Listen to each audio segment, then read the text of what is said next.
kepada kami, penasihat hukum atau seluruh di ruangan sidang ini, apa itu gelar Adi Makayasa sebagai lulusan Akpol, saudara saksi? Lulusan terbaik. Lulusan terbaik itu gelar yang dimiliki oleh berapa orang, saksi? Satu angkatan Akpol itu berapa orang, saksi? Bisa 200, 300. Satu dari 200 atau 300. Saudara saksi bisa boleh melihat saudara terdakwa di sini sekarang? Iya. Bisa melihat? Saudara saksi tadi berkali-kali kami mendengar mengucapkan, saya akan bertanggung jawab. Saya siap bertanggung jawab. Apa perasaan saksi melihat mantan seperti saksi seorang lulusan Adi Makayasa sekarang berada di sini? Saya tadi sudah sampaikan bahwa dalam sidang Komisi Kode Etik pemecatan saya sudah sampaikan. Mereka tidak ada yang salah karena tidak ada yang saya beritahu tentang cerita yang tidak benar itu. Tapi apa yang terjadi? Mereka semua dipersalahkan hanya karena pernah bekerja sama saya. Saya akan bertanggung jawab. Dia tidak tahu apa-apa. Saya akan siap bertanggung jawab. Jadi saya, kalau berhadapan dengan adik-adik ini, saya pasti akan malu, saya pasti akan menyesal. Tapi dalam proses pemeriksaan kode etik, pemeriksaan pidana, saya sudah sampaikan salahnya di mana kalau hanya mengganti CCTV. Orang dia tidak tahu juga isinya apa. Masa dipersalahkan? Baik, saya lanjutkan saksi. Saya di sini akan fokus terhadap peristiwa obstruction of justice atau perintangan penyidikan. Menindaklanjuti pertanyaan rekan penuntut umum, saksi tadi menyatakan sudah lama sebagai reserse dan terakhir menjabat sebagai Kadif Propam Polri. Saksi memberikan perintah kepada Hendra Kurniawan cek dan amankan CCTV.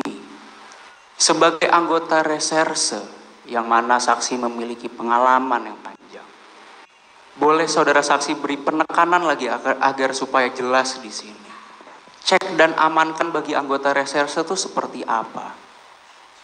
Jadi cek dan amankan itu sudah saya sampaikan tadi bahwa belajar dari pengalaman bahwa tidak bisanya digunakan dalam pembuktian apabila penyidik tanpa sertifikasi mengambil atau mengcopy dari DVR, maka kemudian kami penyidik-penyidik itu mengganti CCTV yang akan dibutuhkan. Kenapa diganti? Karena anggaran penyidikan ini ada, sehingga nanti akan digantikan oleh anggaran penyidikan. DVR yang lama itu biasanya langsung kami serahkan ke Puslapfor. Ke Puslapfor untuk apa? Untuk membuka waktu-waktu yang dibutuhkan oleh penyidik melihat apa yang ada di CCTV tersebut.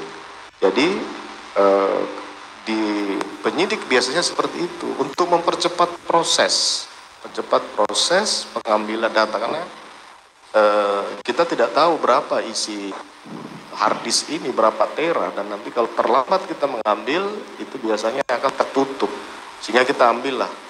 Bukan diambil untuk diapa-apakan, tapi diambil untuk diserahkan ke lapor. Kemudian diganti itu biar pemilik rumah atau pemilik DVR itu bisa melanjutkan proses sistem elektronik yang ada di lokasi yang kita butuhkan. Jadi yang saudara saksi jelaskan kepada rekan penuntut umum terkait menjadi masalah itu kalau di-copy, bukan diambil dan diganti.